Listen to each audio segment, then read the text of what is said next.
नमस्कार दोस्तों, स्वागत है आपका हमारे YouTube चैनल पर। आज हम वापस कार्बोहाइड्रेट के बारे में ही बात करेंगे। कल हमने कार्बोहाइड्रेट की परिभाषा, मोनोसेकेराइड और ओलिगोसेकेराइड के बारे में बात कर ली थी।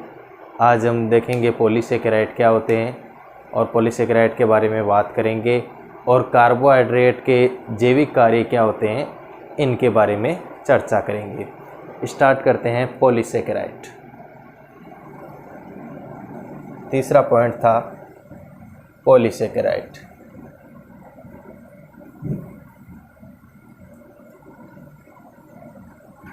पॉलीसेकेराइड, पॉली का मतलब क्या होता है? बहुत। पॉली का मतलब क्या होता है? बहुत सारे। पॉली बहुलक के लिए काम में लिया जाता है। और सेकेराइड का मतलब क्या होता है? शर्करा। एक तरीके से बहुत सारी शर्कराएँ या बहुत सारे मोनो और ओलिगोसेकेराइड मिलकर, कौन कौन से सेकेराइड? मोनोसेकेराइड्स और ओलिगोसेकेराइड्स मिलकर क्या बनाते हैं? पॉलीसेकेराइड बनाते हैं। पॉलीसेकेराइड की परिभाषा क्या होगी कि बहुत सारे मोनोसेकेराइड और ओलिगोसेकेराइड मिलकर जटिल पॉलीसेकेराइड बनाते हैं।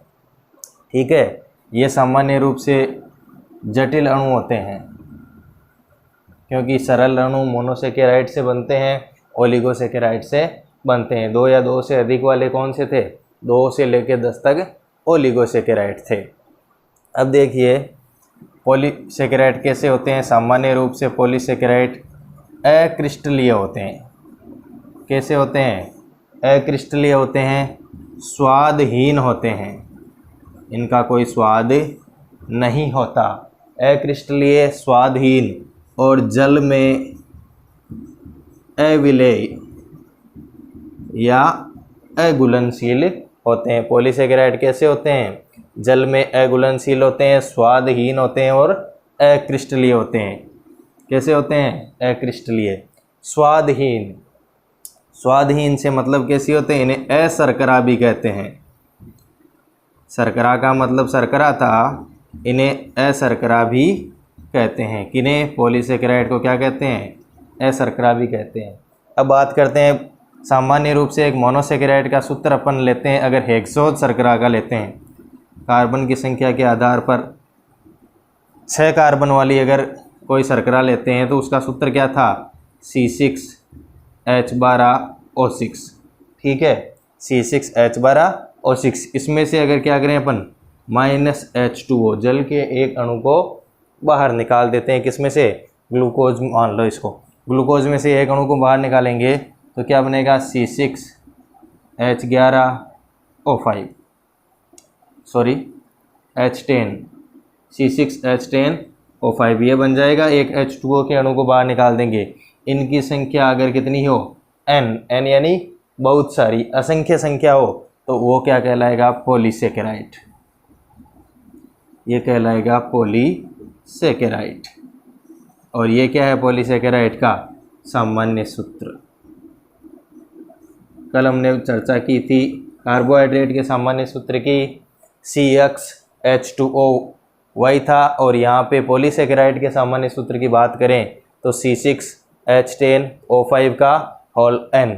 बहुत n यहाँ पे क्या है? बहुत सारे अणुओं की संख्या। ये किसका सूत्र है? पॉलीसेकेराइड का सामान्य सूत्र। अब बात करते हैं पॉलीसेकेराइड में भी सरल पॉलीसेकेराइड और जटिल पॉलीसेकेराइड होते हैं। सरल भी होते हैं और जटिल भी होते हैं। सरल पॉलीसेकेराइड कौन कौन से होते हैं? साधारण पॉलीसेकेराइड कौन कौन से होते हैं? साधारण पॉलीसेकेराइड्स, साधारण पॉलीसेकेराइड में अगर बात करें हम तो होता है सेल्यूलोज,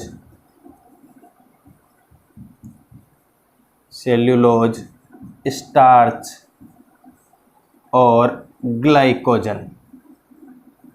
अगर प्रश्न आ जाए कि साधारण पॉलीसेकेराइड के उदाहरण बताओ या नाम बताओ तो कौन कौन से होते हैं? सेल्यूलोज, स्टार्च और ग्लाइकोजन।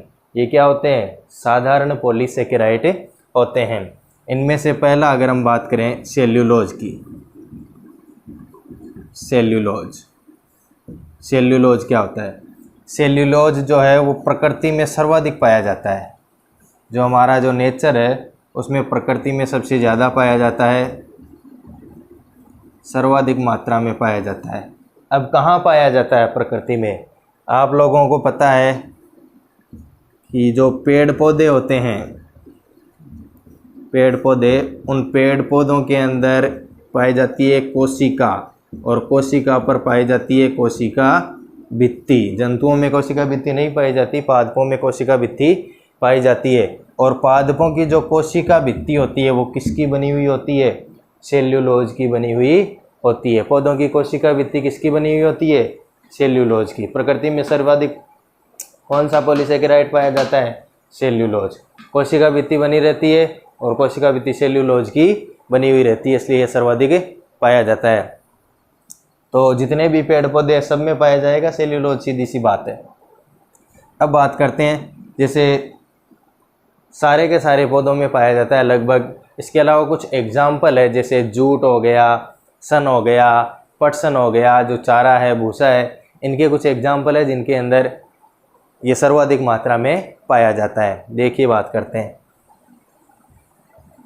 सन, पटसन और जूट। सन, पटसन और जूट, इसमें ये कितने प्रतिशत पाया जा सकता है? लगभग सारा का सारा जो सन, पटसन और जूट होता है वो सारा का सारा 97 से 99%, कितना? 97 से 99% इनके अंदर क्या पाया जाता है? सेल्यूलोज पाया जाता है। अपनी जो रुई होती है या कपास, कपास से रुई बनती है ना, वो रुई लगभग 99.99% तक क्या होती है? शुद्ध सेल्यूलोज होती है। हम ये मान सकते हैं कि शुद्ध सेल्यूलोज का उदाहरण कौन है? रुई। शुद्ध सेल्यूलोज के रूप में पाई जाती है रुई या कपास, ठीक है। इसी प्रकार जो जानवरों का जो चारा होता है, भूसा होता है, उसमें 30 से लेके और 43% तक क्या पाया जाता है? सेल्यूलोज पाया जाता है। 30 से लेके 43% तक सेल्यूलोज पाया जाता है।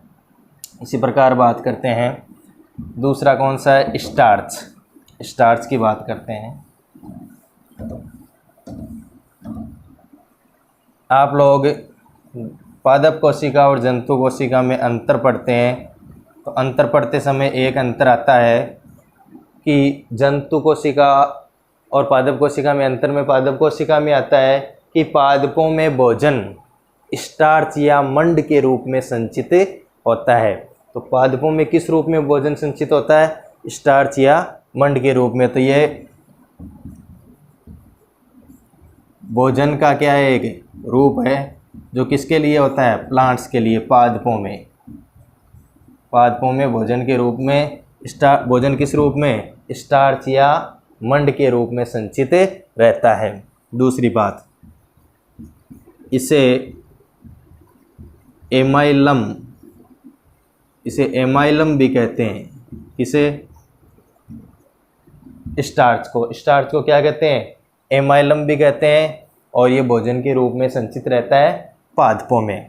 अब बात करें कुछ उदाहरणों की, जैसे बहुत सारे जो सभी खाद्य पदार्थ है, अपन मान लेते हैं कि सारे के सारे जो अनाज है, खाद्य पदार्थ है, भोज्य सामग्री है, उसके अंदर स्टार्च या मंड पाया जाता है। क्यों? क्योंकि पादपों में पाया जाता है। पादपों में भोजन के रूप में संचित रहता है और पादपों को अपन भोजन के रूप में ग्रहण करते हैं। तो लगभग सारे के सारे अनाजों के अंदर और सब्जियों के अंदर ये सामान्य रूप से स्टार्च पाया जाता है। कुछ एक के अपन उदाहरण देखते हैं, जैसे आलू। आलू में कितने प्रतिशत पाया जा सकता है स्टार्च या मंड? तो 15 से 20% किस में पाया जा सकता है? आलू में। मक्का की बात करें, मक्का में पाया जा सकता है 65 से 70%। अगर बात करें अपन चावल की, चावल में पाया जा सकता है 75 से 80% तक। अगर बात करें गेहूं की तो गेहूं में पाया जा सकता है 60 से लेकर 70% तक स्टार्च पाया जा सकता है। ठीक है, ये कुछ उदाहरण है स्टार्च के। अब बात करते हैं ग्लाइकोजन की। स्टार्च को एमाइलम भी कहते हैं। पादपों में भोजन किस रूप में संचित होता है? स्टार्च के रूप में। अगली बात करें ग्लाइकोजन।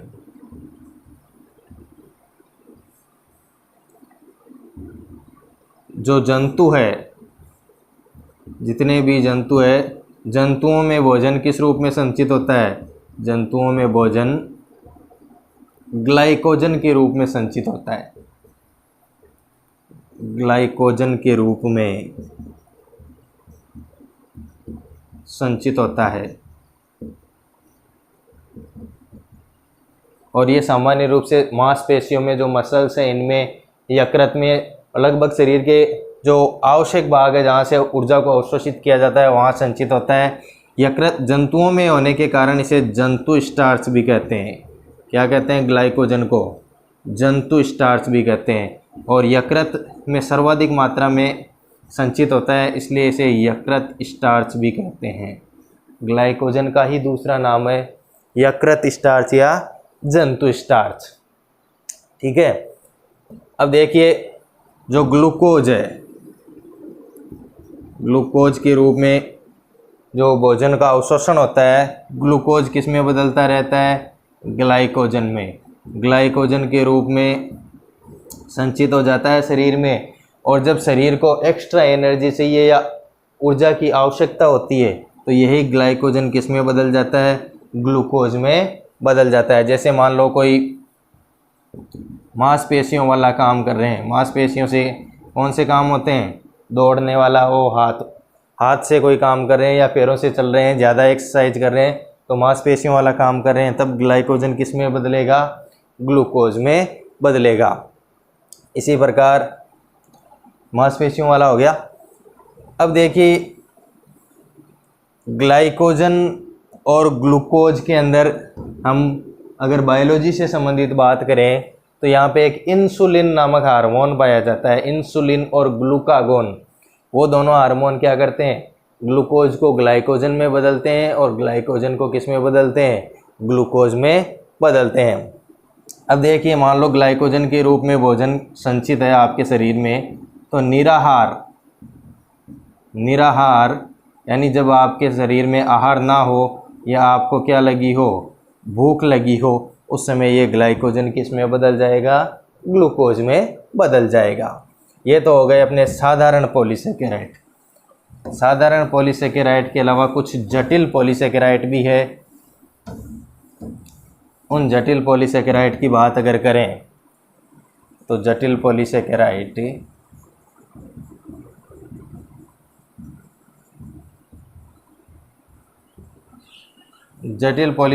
में जो पॉलीसेकेराइड आते हैं उनमें हेमीसेल्यूलोज,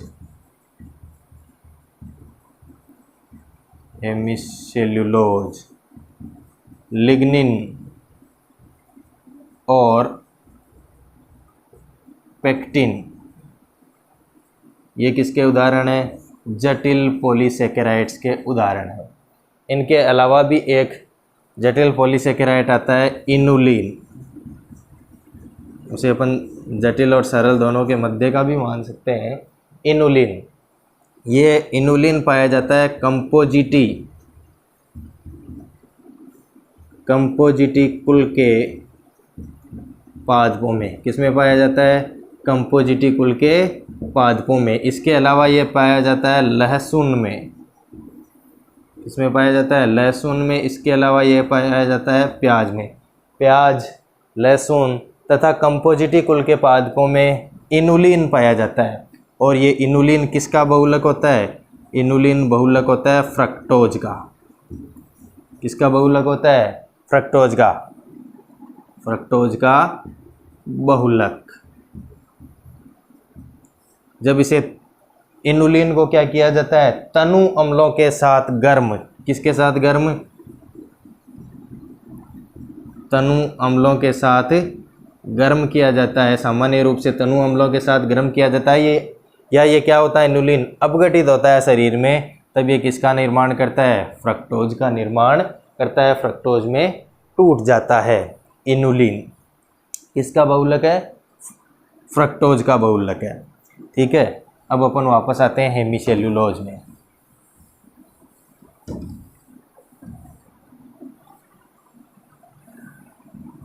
अगर जटिल पॉलीसेकेराइड में पहले किसकी बात करते हैं, हेमीसेल्यूलोज की। सेल्यूलोज तो किस में आएगा, सरल पॉलीसेकेराइड में, और सेल्यूलोज तो सरल पॉलीसेकेराइड में, और हेमीसेल्यूलोज आएगा जटिल पॉलीसेकेराइड में। अब ये पाया किस में जाता है, ये पौधों के अंदर, पौधों में जो कोशिका भित्ति होती है, पौधों में कोशिका भित्ति होती है, कोशिका भित्ति में लिग्निन के साथ पाया जाता है। लिग्निन के साथ, किसके साथ पाया जाता है, लिग्निन के साथ पाया जाता है। सेल्यूलोज, हेमीसेल्यूलोज कहाँ पाया जाता है, कोशिका भित्ति में लिग्निन के साथ। दूसरा लेते हैं इसमें लिग्निन। लिग्निन किसके पास साथ पाया जा रहा है, कोशिका भित्ति में, हेमीसेल्यूलोज किस में पाया जा रहा है, कोशिका भित्ति में लिग्निन के साथ।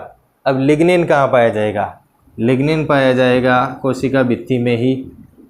जो सेल्यूलोज है, सेल्यूलोज के साथ पाया जाता है मिश्रित अवस्था में, या मिश्रण के रूप में, मिश्रित अवस्था में, किसके साथ, सेल्यूलोज के साथ। ठीक है, और सामान्य रूप से पाया कहाँ जाता है, ये भी प्रश्न अगर आ जाए तो ये पाया जाता है मिश्रित अवस्था में पौधे के जितने भी रेशेदार भाग होते हैं, रेशेदार भागों में, रेशेदार भागों में पाया जाता है। तीसरा अपना है पेक्टिन। पेक्टिन सामान्य रूप से पाया जाता है फलों में। किसमें पाया जाता है, फलों में, फ्रूट्स के अंदर पाया जाता है पेक्टिन नामक पॉलीसेकेराइड, जटिल पॉलीसेकेराइड। और ये काम में आता है जैम व जेली के निर्माण में। जैम और जेली बनाते हैं तो उसमें पेक्टिन नामक वर्ण, ये जटिल पॉलीसेकेराइड पाया जाता है। ये अपने पॉलीसेकेराइड थे, साधारण में 3 है, सेल्यूलोज, स्टार्च और ग्लाइकोजन, और जटिल के अंदर हेमीसेल्यूलोज, लिग्निन और पेक्टिन। अब बात करते हैं कार्बोहाइड्रेट के कार्यों की। क्या कार्य होते हैं कार्बोहाइड्रेट्स के, बहुत ही सरल है। जितने भी अपन ने कार्य पढ़े उनमें से ही है कार्बोहाइड्रेट्स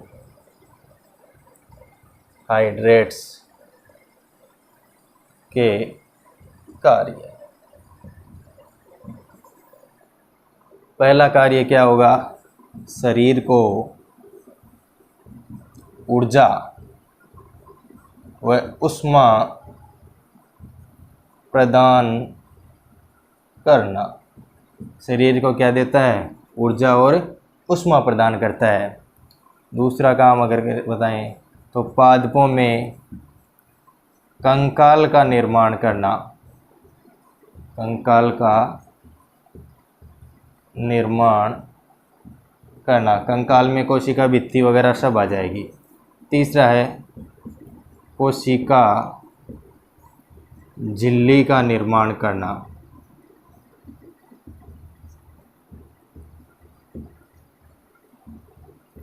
और अपने शरीर में जो मुख्य काम है, तो हमारे कार्बोहाइड्रेट किस रूप में, भोजन के रूप में, भोजन के रूप में ग्रहण किया जाता है। ये अपने कार्बोहाइड्रेट से संबंधित टॉपिक था, वो कंप्लीट हो चुका है। धन्यवाद।